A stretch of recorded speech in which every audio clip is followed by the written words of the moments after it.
Welcome to everyone here today who is in person with us and to everyone who is visiting our service with the help of modern technology. The UU Fellowship of Lake Norman is an open and inclusive congregation.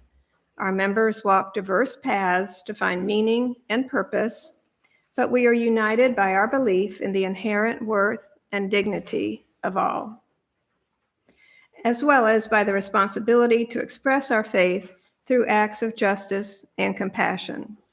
My name is Nancy Embry, and I've been an active member of this congregation since 2015. Our speaker today is Reverend Bob Hughes, and his message is entitled, The Wisdom of the Tao. Taoism being one of the three great Chinese wisdom traditions. And to tell you a little bit about Reverend Hughes, he is a native of East Tennessee and a retired UU minister who is described as a UU Christian Taoist and part-time Quaker. In addition to serving first Lutheran, then UU congregations, he taught world religions at the college level and was particularly drawn to Taoism. He is a practitioner of Taiji since 1989, and he wrote the chapter on movement in a book entitled Everyday Spiritual Practice, which was published in 1999. He and his wife Judy live in Matthews, North Carolina.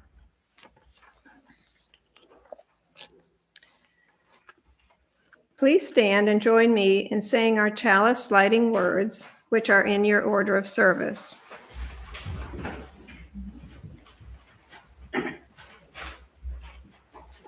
We light this flaming chalice to illuminate the world we seek. In our search for truth, may we be just. In our search for justice, may we be loving. And in loving, may we find peace. Amen.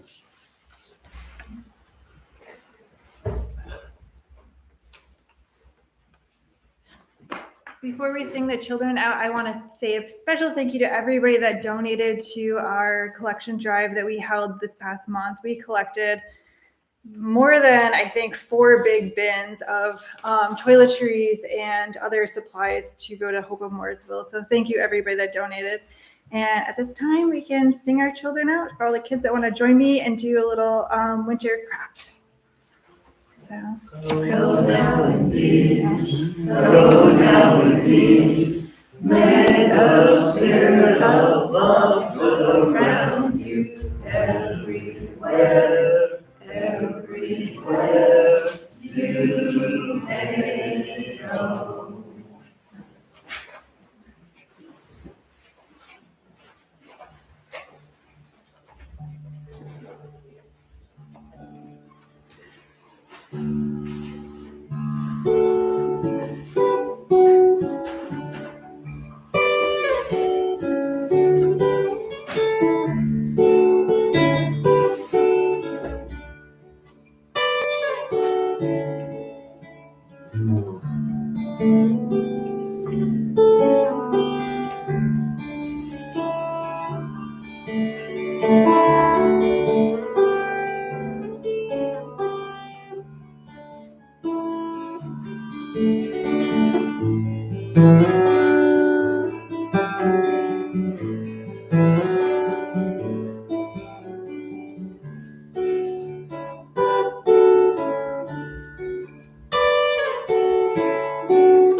Thank you so much, Mike.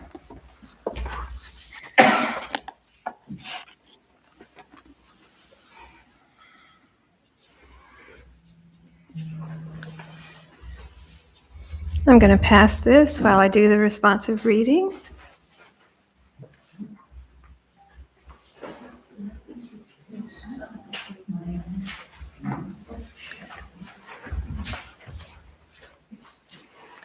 Our responsive reading is number 602.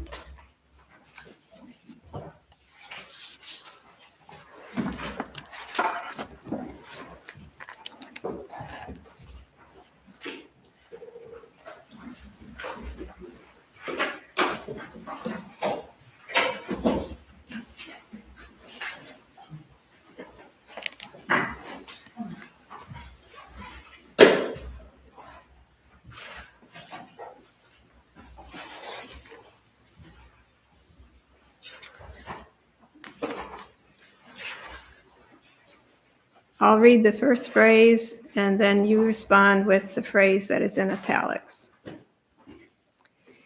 If there is to be peace in the world, There must be peace in the nations. if there is to be peace in the nations, There must be peace in the cities.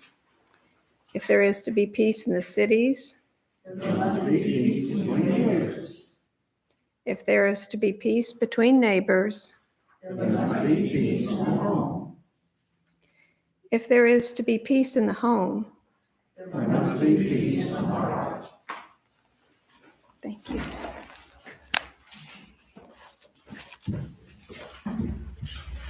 And now Reverend Bob Hughes will share his message entitled The Wisdom of the Tao.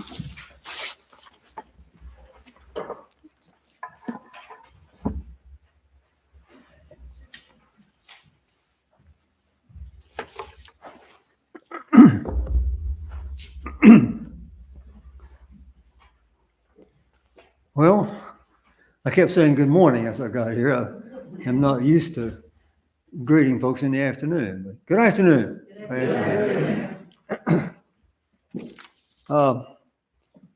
It was a member of a former congregation who put the label on me. I see you as a UU Christian Taoist, and I appreciated that a great deal. I'm a part of the Unitarian Universalist Christian Fellowship, and there is no UU Taoist Fellowship, but if there were, I would probably be a part of that too. I appreciate it a great deal. And then I added the part about part-time Quaker. The late Forrest Church, who was the minister at All Souls in New York City. Some of you know the name. He used to say, a Quaker is just a Unitarian Universalist who knows how to sit down and be quiet for an hour. And the Unitarian Universalist is a Quaker who just can't.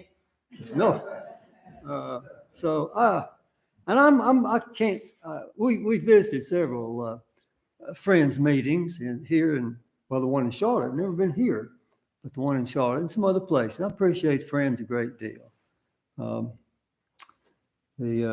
Just heard a presentation not too long ago about the Underground Railroad that picked up near here in North Carolina and was hosted very much by friends. Today is before I get to Taoism in particular, today is the fourth Sunday in Advent, and I understand that Christmas is on the 25th this year, and that's Saturday. So I want to give you some homework. This week sometime, read the Magnificat. It's in Luke, first chapter, early on. It's written as Mary's song. You may know some of that. Mary sang, "My soul magnifies the Lord and rejoices in God my Savior, for he hath regarded the low estate of his handmaiden." I'll throw that music in for free. But read further. Read on. Read to the part, "He has put down the mighty from their thrones and exalted the lowly. He's filled the hungry with good things and the rich he sent empty away. He's helped his servant Israel. He has showed strength with his arm and scattered the proud in the imagination of their hearts. You got to remember who's writing this. Luke's writing this late 100s, maybe 90, maybe 100, 60 or 70 years after Jesus' death. Jerusalem is in ruins. It's been conquered by Rome in 70. Things are just a mess. It's in rubble. And Luke puts these words in Mary's mouth. He wasn't there to write down what Mary said. And he's the only one who tells this story. He gives Mary these words. And just ask yourself as you read this, who are the mighty that get put down from their thrones? Who are the proud in the imaginations of their hearts, in the illusions of their hearts? You know anybody like? Don't name them, but you know anybody who's proud in their own illusions? Yeah. They're still around. And Luke is saying, just hold on, people. Just hold on a little bit longer. Just hold on. It's going to happen. It's going to happen. If the hungry will be filled with good things. I'm a little troubled by casting down the mighty from their thrones. I wonder how that's going to happen. Maybe in some vision of justice and equity. Let's hope for that. So, I'll turn more to Taoism. But I think it's close because Lao Tzu would be very concerned with social justice and what's right. And just, folks, stay home and mind your own business kind of thing. Yeah. But one of the many things I appreciate about Unitarian Universalism, but one is, in addition to our 7 principles, we draw on 6 sources. The first is transcending mystery and wonder. The third is wisdom from the world's religions, which inspire us in our ethical and spiritual life. Wisdom from the world's religions, which inspire us in our ethical and spiritual life. I want to share with you today some of the wisdom I've found in Taoism in particular. As Nancy mentioned, it's one of the 3 great religious traditions of China.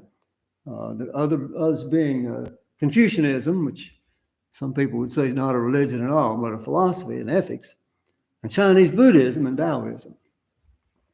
And in China, you don't have to choose. You can be all 3 at the same time. They're not mutually exclusive. Somebody said in a liturgical church, everything has a meaning. When the minister stands a certain way, the only thing that doesn't have a meaning is when the minister takes off their watch and puts it down. That may not be maybe meaningless, but we'll see. There are actually 3 branches of Taoism.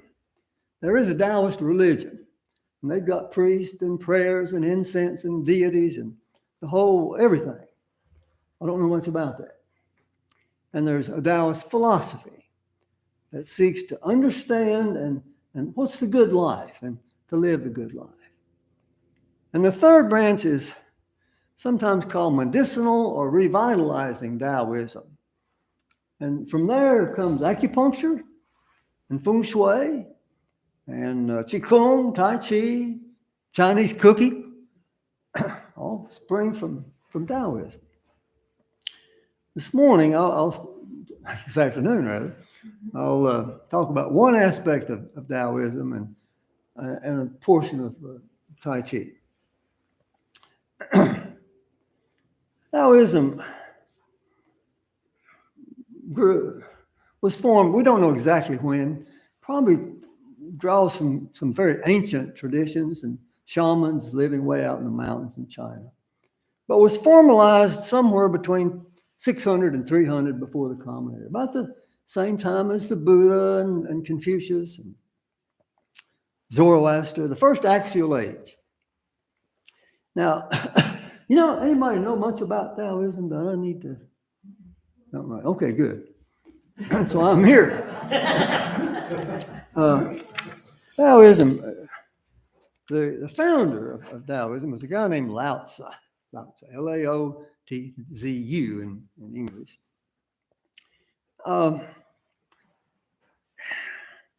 He's a very shadowy figure, maybe a legend, maybe didn't exist as an individual human being, but other people think he did. It's a nice story. Supposedly he was an archivist in ancient China and had a cushy job in a government office in the archives. But there was a time of many petty wars, a lot of little kingdoms, kind of like each county fighting the other back and forth. And it was a rough time, time of the warring states. And he got kind of fed up with it and he's just going to leave. He's going to leave it all. So he gets on his water buffalo and heads west toward the border. When he gets toward the border, crossing the mountains, the border guard, this is the way the story goes, sees a particular light as somebody's coming that is a great sage. And when Laotzu gets there, riding his water buffalo, the guard salutes him and asks him, "Honored sir, before you leave, would you share some of your wisdom?" And Laotzu said, "Okay." And he spent the night at the guardhouse with the guard and his family. And he left what came to be known as the Tao Te Ching. We just read one of the readings from the Tao Te Ching. 81 paragraphs. He left that with the guard, got back on his water buffalo, and went on his way.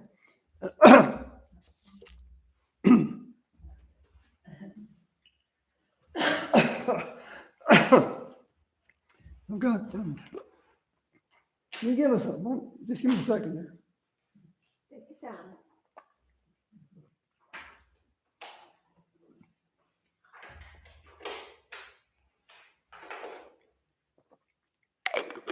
That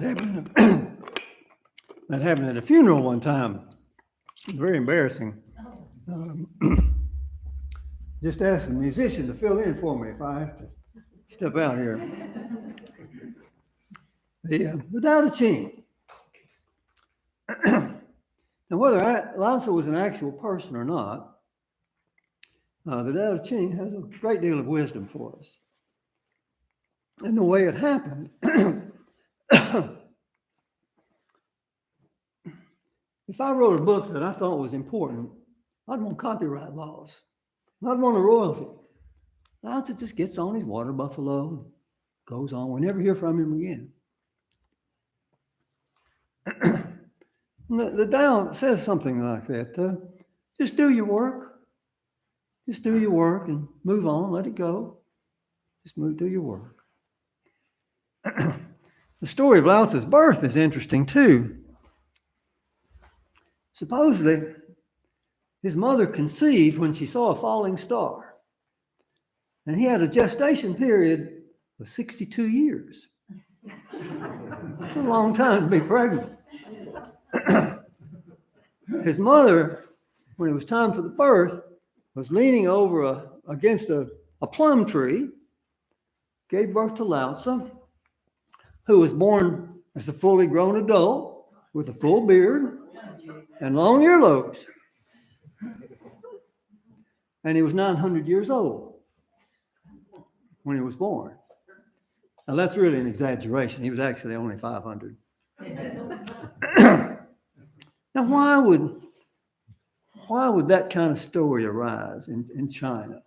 Somebody being born at the age of 500 with a mother who's gestated for 62 years and then born with a full beard and long earlobes. Why is that?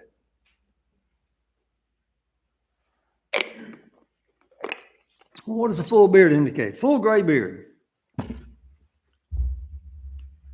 Oh, come now. Indications of wisdom. Wisdom, yeah.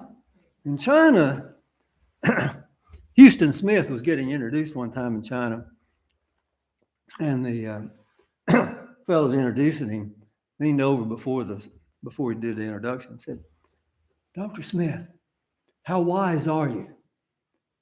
Oh, wait, my English isn't all that good. I meant to ask, how old are you? That there's kind of an equation with age and wisdom. And I keep hoping I'm going to grow into it.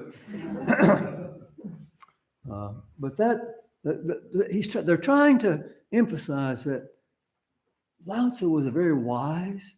The long earlobes are both wisdom and long life, that he was lived a long time. The only book that's been translated more than this one is the Christian Bible. I've been translated into practically every language as far as I know. And what he set forth was his philosophy, his wisdom. Some time back, there was a flurry of books with the title of Tao. There was the Tao of Parenting. There was the Tao of Poo. You got to remember that one? And the Tao of Physics, the Tao of Leadership, the Tao of Warren Buffett, Charlie Munger, and on it went. I don't see so much now about the Tao in popular literature, but may not be the latest thing anymore. What'd you think of this book? Me too. Yeah. It's actually a very good introduction to Taoism. Even if you've never read House at Pooh Corner or the Pooh stories, it helps if you have. But it's a nice little reminder of the wisdom of A.A. Milne, who wrote the Pooh series. So I enjoy. He wrote the second one then called The Duh of Piglet. You read that one too? Yeah, good. Say what? Reading Pooh made me want to go back and read the Tao again. In my former congregation, one of my former congregations, every Sunday we'd have a reading, and we just did one chapter after another all through a little over a year to get all 81 paragraphs. It was just amazing how often the reading, just whatever was next, was very apropos to what was going on in the country at the time.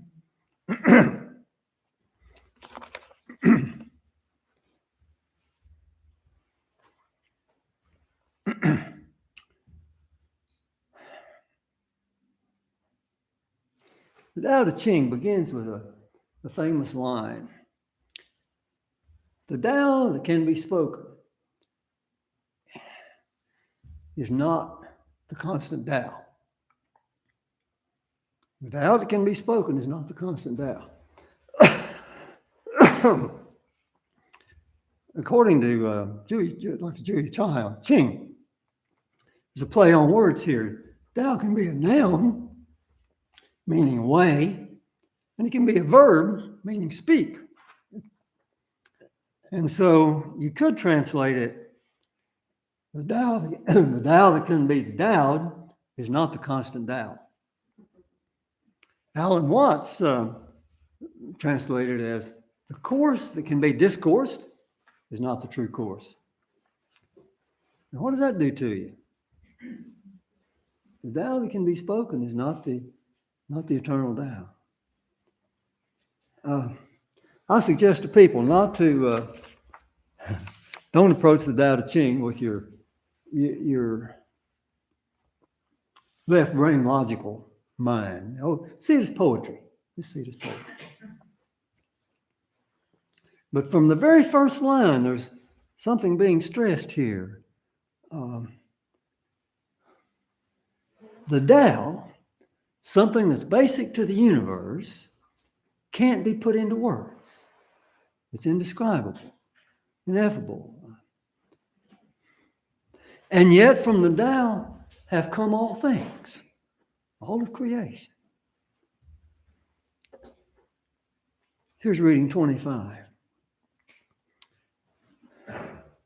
There was something formless and perfect before the universe was born.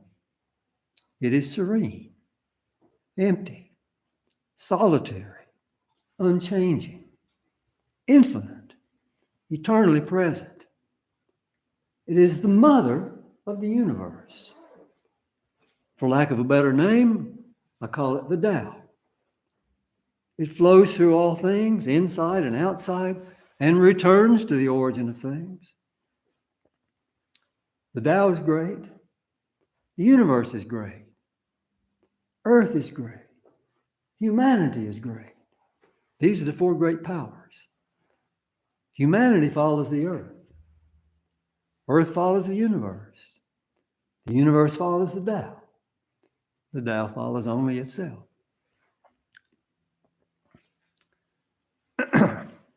Tao is described as existing before the universe came into being. It's unchanging, all-encompassing, first and last principle, indefinable, inexpressible, indescribable, the ground of all worlds, before all worlds, the ancestor of all things. It's the mother of all things.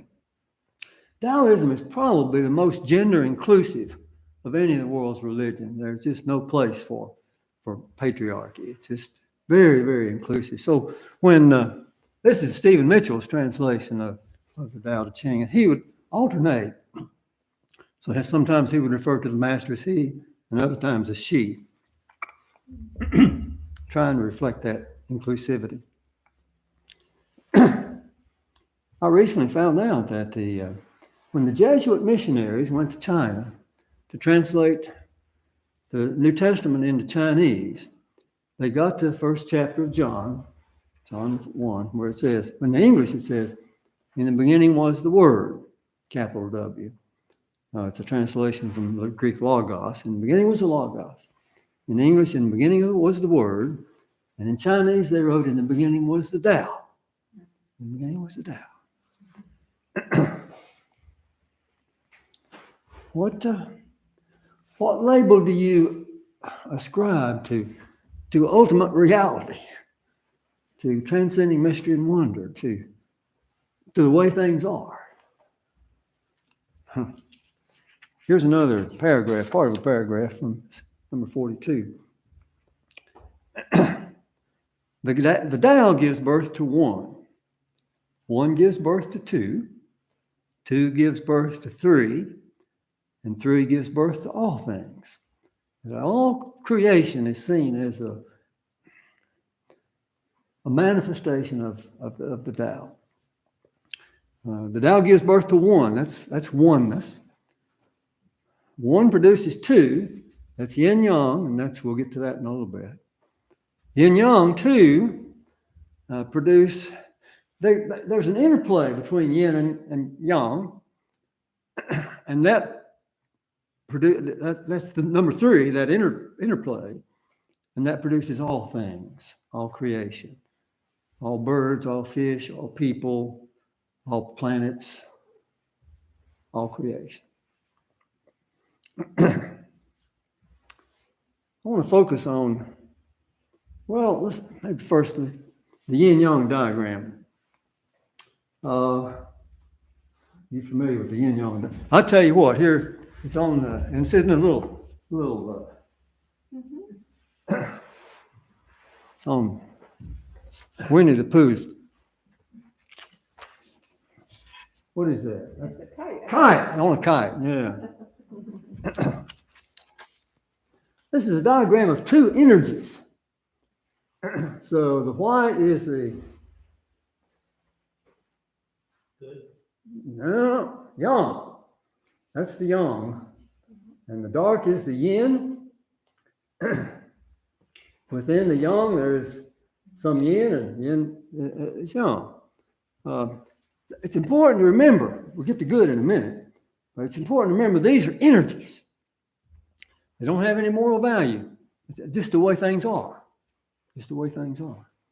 Yin, the black in our diagram, is described as, that's empty, it's fluid, dark, cold, receptive, the earth, withdrawing, be on your left, water, inhalation, as you breathe in, that's yin. Yang, the white, is full and solid, light, warm, assertive. The heavens, advancing on the right, fire and exhalation. Now, which is better, yin or yang? Some people say yang. Depends on what part of China you're from. Which is better, inhaling or exhaling? Yes. What's important is the balance. Is the balance between those energies.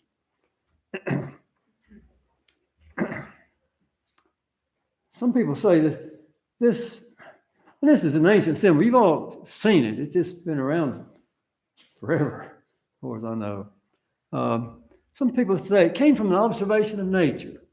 Taoists were big on observing things. And they observed that when the sun was shining on a mountain, part of the mountain would be sunny and the other part would be shady. There's both, sun and shade. There's day and night, which is better. It just is. It's just the way it is. No moral value.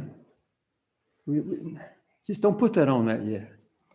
What happens, though, is that frequently people and planets and Earth get out of balance, especially people. So if we say we've got yang energy, that's the forward energy, going out there, doing stuff, going hard at work, Tigger in poo, always going. Kind of way life is now when you're working, you chase off to work and that's yang energy. It's assertive, it's pushing forward, exhaling. You do a lot of that. What do you need to do? You need to listen to some centering music, some yin. Just slow down, stop, just stop. And on the other hand, if you've been sitting around eating bonbons all week and watching old movies, I'll do some of that's okay. But now you need to get out and do some exercise. Go for a walk and get the balance. And if you've been working hard teaching, then okay, take a break at Christmas. That's the nice thing about academia. You push and then you back off and you slow down. What would excess yin energy look like? If yang is pushing, what would it? Too much yin. What do you think? Resting too much? What about psychology? In psychology? Depression, push too far. It's holding back too much, being passive, being withdrawn, maybe putting up with too much stuff, trying to be open to abuse. What's so important? So we've got a lesson here already. You know it. You know the importance of balance. But most of us don't do it very well. And that's the task every day, is to ask, how am I in balance? What can I do to restore balance? I've got some ideas for you in a minute I'll share. For several years now, I've practiced Tai Chi or Tai Chi Chuan. I got to write the chapter in this little book, Everyday Spiritual Practice, by Scott Alexander edited that. I did the chapter. I'll leave a copy for you if you'd like to have it. Chapter on movement, which is Tai Chi.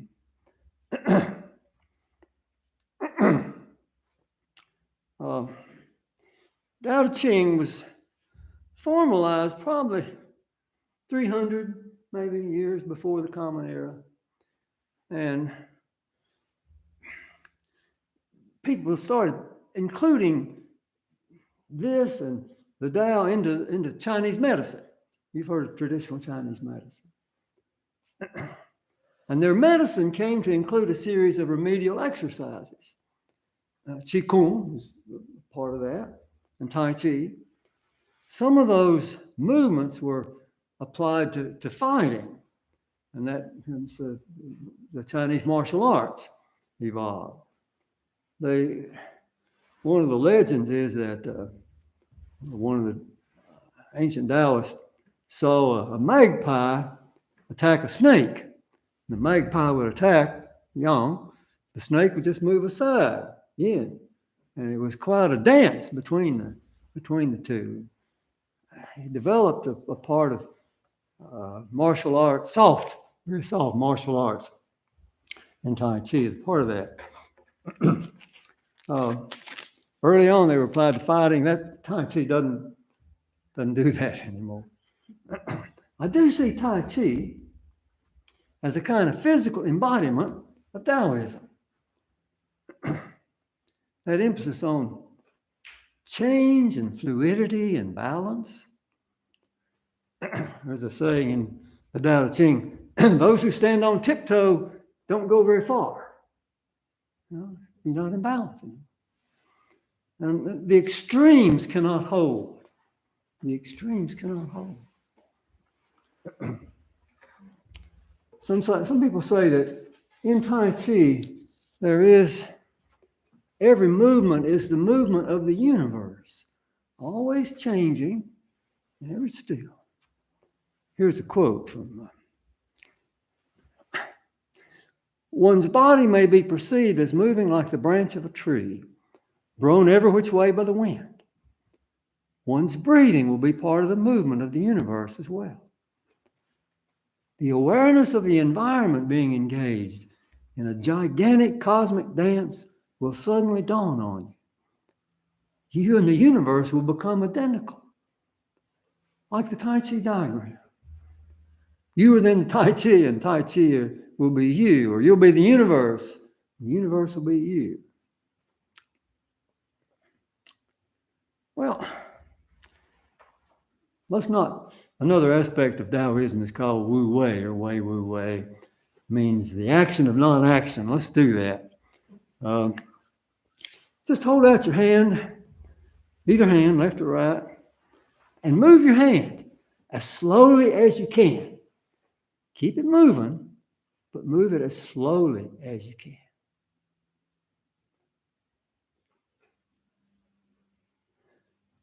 Tai Chi would say, never do anything to the point of pain. You can do it to the point of stretch, never to the point of pain. Now, you can stop the movement. How does that compare with your high school coach? Huh? My high school coach is more, further, faster, harder, Tai Chi is about intention and attention, slow movement. It's been very used widely by medical people now to help with balance and avoiding falls. I'd like to take I'm not sure how this is going to work out for the camera, but I'd like to share something called a silk cocoon. And again, I'm going to invite you to do it too.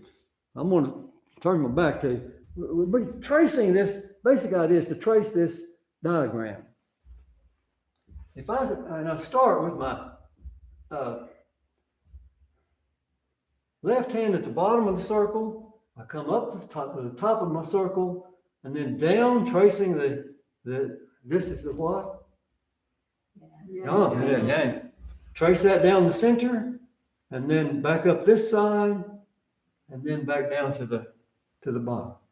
Got that? Yeah. Well, if you're comfortable, do that with me. We could do more. You can start with your weight back, up to the top, your weight is forward, you're exhaling. Your weight's back as you're down at the bottom, and your weight's forward and exhaling at the top, and weight down. You see it? So let's just do that 3 times.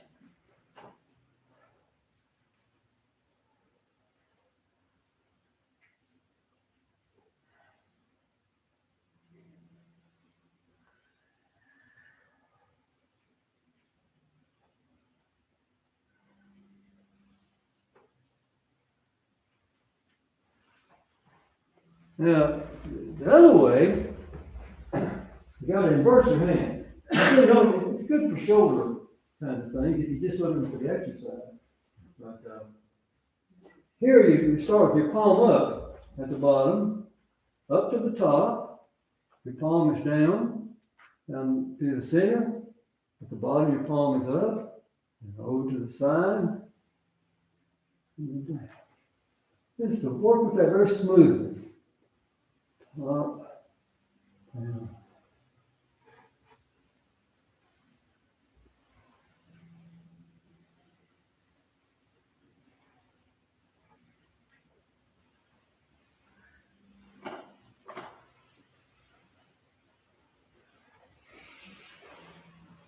Okay, good. Well, thank you.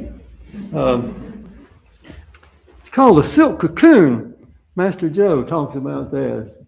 A way to envision balance and harmony and a little movement. I've done that most every day, some way or other. I was in the hospital a couple of different times, and so I couldn't do that. So I'll just trace it on my hand. Still, up to the top there with yin and back to the bottom and around. One more harmony kind of thing, and then I'll stop. No, I got a story. Another, this is tiger's mouth, yin and yang, and you can put those together for harmony.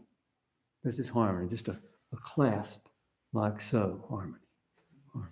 When you're feeling out of balance, something you could do, yin and yang and harmony. Taoism has a great many stories.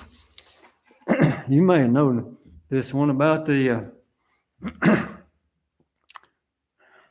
Taoists don't get too excited about many things. So this Chinese farmer had a horse, and that was about the only thing of value he had. You know the story of the Chinese fellow with the horse? Horse ran away. Gone. His neighbors came and said, "Oh, what a terrible thing. You lost your horse." Well, we'll see. A couple of days later, the horse comes back with a bunch of other horses. And the neighbors come, "Oh, a wonderful thing. Now you have 10 horses." Well, we'll see. And then the son is wanting to tame some of those horses. So he's on a particularly vigorous horse and gets thrown off, breaks his leg. Neighbors all come. "Oh, what a terrible thing. Your son has a broken leg." Oh, we'll see. A few days later, the neighboring emperor comes invading, and the local emperor gathers up all the able-bodied men in the neighborhood, but here's a guy with a broken leg, so they can't take him. We'll see. We'll see. Many, many Taoist stories, some for children. Well, that's enough for now. Let me stop. I can't tell you everything you need to know about Taoism. It's a lifetime process, actually, as is Tai Chi. But somehow look for ways to incorporate some balance into your life. The important thing about Tai Chi is setting your intention and then paying attention. Where are your feet? Where are your feet? All the time. You need to know where your feet are. Pay attention. And can you go through the form and you become aware you messed up, not to beat up on yourself, just to be aware, just observe. Oh, I can do that better. Just set that attention.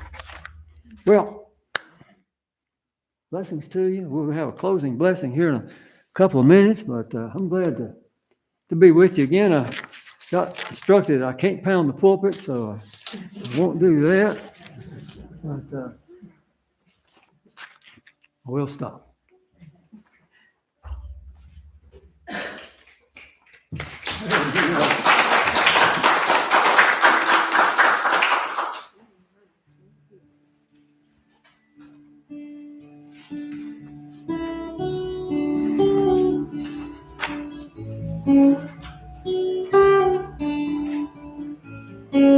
I listen to the wind of my soul.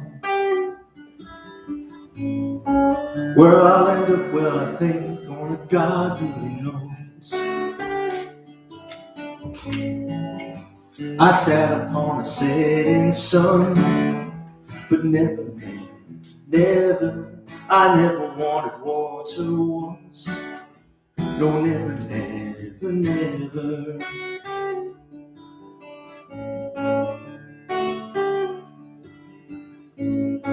I listen to my words, but they fall far below. I let my music take me where my heart wants to go. I swam upon the devil's lake, but never, I'll never make the same mistake. No, never, never. I listen to the wind of my soul.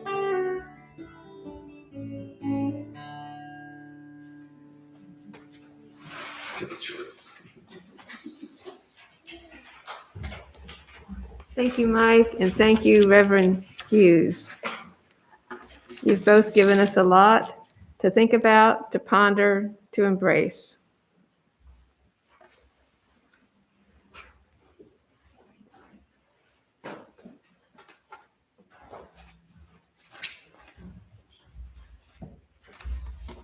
With grateful hearts, we receive these gifts. May they encourage us to live lives of integrity, compassion, and peace.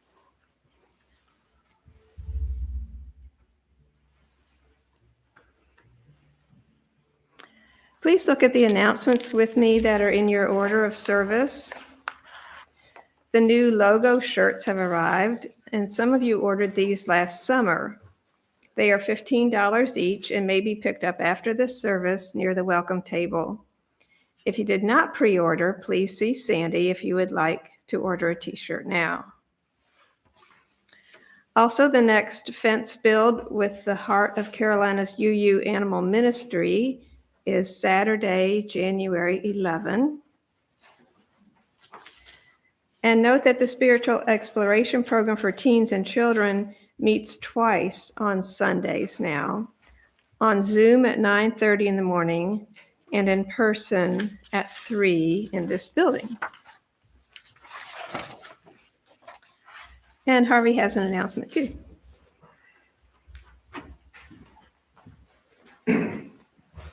This is about the Stewardship Drive. I'm told that only half of you read our newsletter. So if that's the case, I just wanted to tell you what I said in the newsletter. This year, we're going to operate at a deficit. We want to operate at a deficit because we've hired people who we can build a congregation with. But we don't want to operate at a deficit because we don't want a loss. But more than that, we don't just want a deficit. We really want to look forward to the future. We want to accumulate funds so eventually we can get our own space. So if you can afford it this year, look at your pledge. And if you can give a little more, please do. Now, we're not going to rely solely on pledges for fundraising. The t-shirts, we're making a profit of $5 on. If you can't afford it, let us know. We'll forgo the profit. We're going to have a fundraiser this year, maybe one, maybe a few. It's going to be a Saturday night auction. And we'll ask all of your help to donate stuff so we can sort of exchange and at the same time have some fun and enrich the congregation. So thank you very much for supporting the congregation.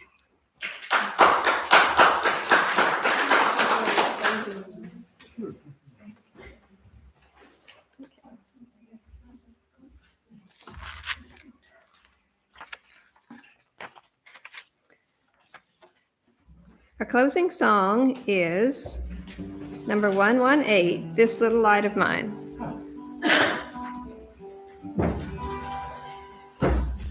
It's page 118. This little light of mine, I'm gonna let it shine. This little light of mine, I'm gonna let it shine.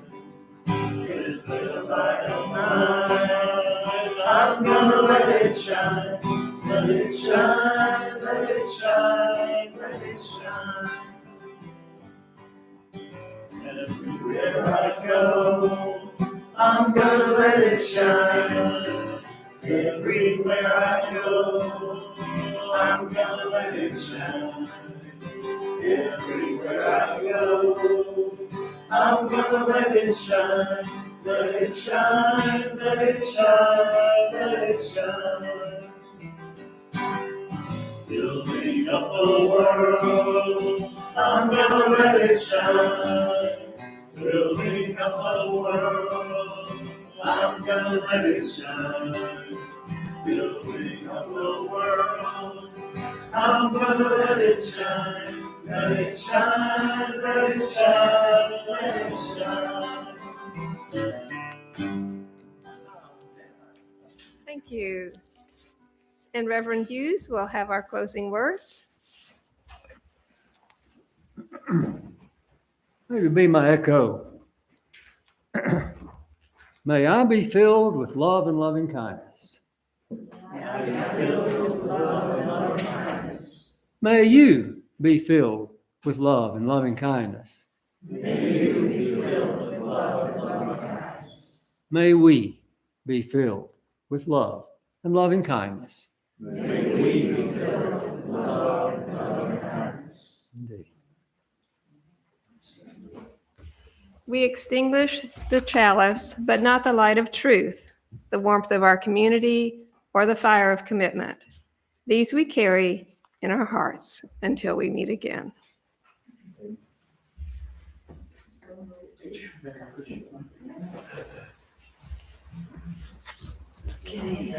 You're welcome.